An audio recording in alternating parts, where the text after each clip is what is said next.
Good evening and welcome back. Well, we're looking at another inside slider. It's a kind of storm system we were really getting used to in the beginning of our sort of faux winter, if you will, before we had this really big storm of last week. And what I mean by that is the storm system seemed to just kind of run over the top of us. We get some passing clouds. Really our focus, a very slight chance of maybe a shower or two here and there to our north and to our east for the most part. But really what ends up happening is we get the winds. We actually have some more surf to talk about.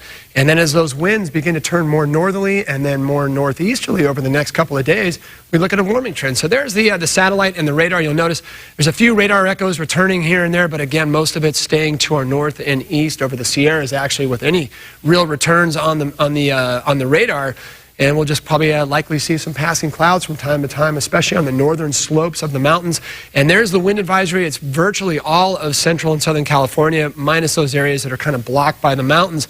It'll go until about 3 a.m. Friday, so just about another 9 hours or so. Northerly wind direction, passing canyons, especially the Santa Barbara South Coast, along your highways, especially the 101 around Gaviota. You can get a real good kick out of the side of your vehicle if you're not paying attention as those winds come out of the passes and mountains. Right now, wind speeds are fairly significant, and the gusts are a lot higher. I showed that a little while ago that it was 93-mile-an-hour gust in Santa Barbara. I assure you, not quite that strong, but definitely above 30 for some of our areas. And the temperature effect, you can really see the effect. What happens is those winds, they turn a little bit offshore, so as they go down the mountains, they pick up a lot of energy. They also they also warm up, and that's why the south coast is about 8 to 10 degrees above everybody else across the area.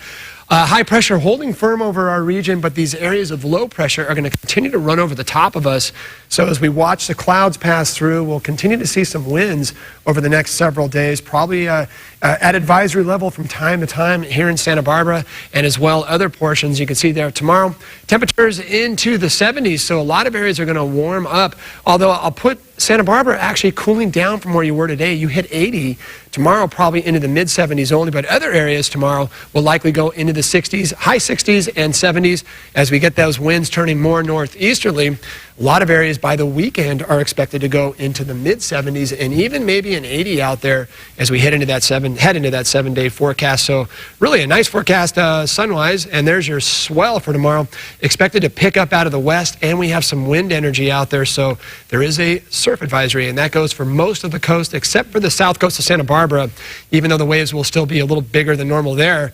And that will last until about Friday. There's your Santa Barbara forecast. So look at that, cloudy and then really nice. Look at that. Can you complain when you have low to mid-70s across the board?